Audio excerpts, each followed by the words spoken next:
साथियों, हम बात कर रहे थे रेशो एनालिसिस की, जिसमें मैंने आपको ये बताया था मुख्य रूप से रेशो एनालिसिस में तीन आप रेशो आपके महत्वपूर्ण हैं, जिसमें पहला हम कर चुके हैं लिक्विडिटी रेशो, दूसरा हम बात करेंगे आज एक्टिविटी या एफिशिएंसी रेशो की, तीसरा है प्रॉफिटेबिलिटी रेशो।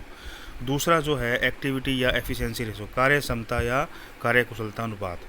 ये जैसे नाम से आपको पता चल रहा है कि कार्य क्षमता या कार्य कुशलता अनुपात, जैसे कि फर्म या संस्था में हमारे स्टॉक की मात्रा कितनी होगी, डेटर्स हमारे डेटर्स कितने होंगे, देनदार कितने होंगे, लेनदार कितने होंगे, हमारी टोटल असेट्स की क्या है, टर्नओवर है, फिक्स असेट्स की क्या है, करंट असेट्स कितनी है, हमारी वर्किंग कैपिटल कितनी है, सारी की सारी बातों का जो अध्ययन है हम इस एक्टिविटी या एफिशिएंसी रेशो में अध्ययन करेंगे। स्क्रीन पर आप देख रहे हो, सबसे पहले जो आपको रेशो दे रखा है वो दे रखा है स्टॉक टर्नओवर रेशो।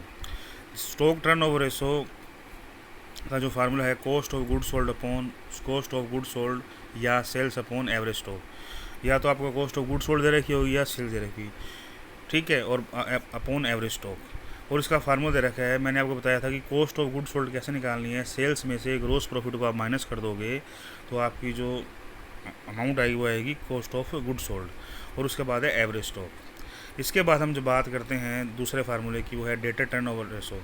तो देनदार आवर्तन अनुपात, हमारे देनदार कितने हैं, तो जैसे नेट क्रेडिट सेल्स या सेल्स अपॉन टोटल या एवरेज रिसीवेबल। जो एवरेज रिसीवेबल में किसको लेंगे, डेटर्स प्लस बीआर को शामिल करेंगे, तो हमारी आ जाएगी देनदार कितने कितने टाइम्स की हैं।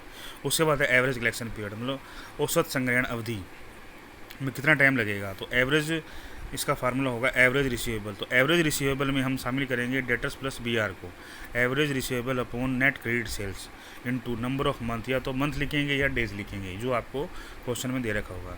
फिर हम जो बात करते हैं क्रेडिटर टर्नओवर रेशो की, मतलब लेनदार आवर्त अनुपात। तो net credit sales, net credit purchase upon total या average payable upon creditors plus BP.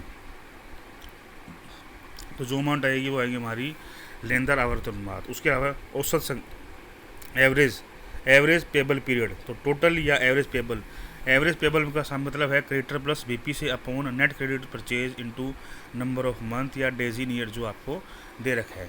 फिर हम बात करेंगे टोटल असेट्स टर्नओवर रेशो की। तो उसका जो फार्मूला है नेट सेल्स या कॉस्ट ऑफ गुड्स सोल्ड, दोनों में जो दे रखा हो क्वेश्चन में, सेल्स भी हो सकती है, कॉस्ट ऑफ गुड्स सोल्ड भी हो सकती है, अपॉन टोटल असेट्स। इसके बाद बात करेंगे फिक्स असेट्स टर्नओवर रेशो की। तो आप स्क्रीन पर देख रहे हो सेल्स या cost of good sold upon fix assets. अगर उसमें कोई डेप्रिसिएशन है उसको अपने क्या कर देंगे, माइनस कर देंगे।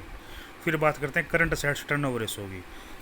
सेल्स या cost of good sold upon current assets, तो हमारा जो रेशो आएगा करंट असेट्स टर्नओवर रेशो आ जाएगा।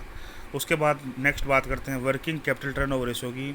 सेल्स या cost of good sold upon net working capital, तो हमारी वर्किंग कैपिटल टर्नओवर रेशो आ जाएगा। और उसके बाद में है कैपिटल टर्नओवर रेशो, सेल्स या cost of good sold upon capital employed, तो उसका भाग देंगे तो हमारे कैपिटल टर्नओवर रेशो आ जाएगा। मुख्य रूप से ये एक्टिविटी या एफिशिएंसी रेशो में ये 8 फार्मूले मुख्य रूप से आपको बताए गए हैं, ठीक है। उसके बाद में इनका जो आंसर आएगा वो आएगा टाइम्स में, जैसे कितने टाइम्स लगे उसमें, तो 5, 8, 10,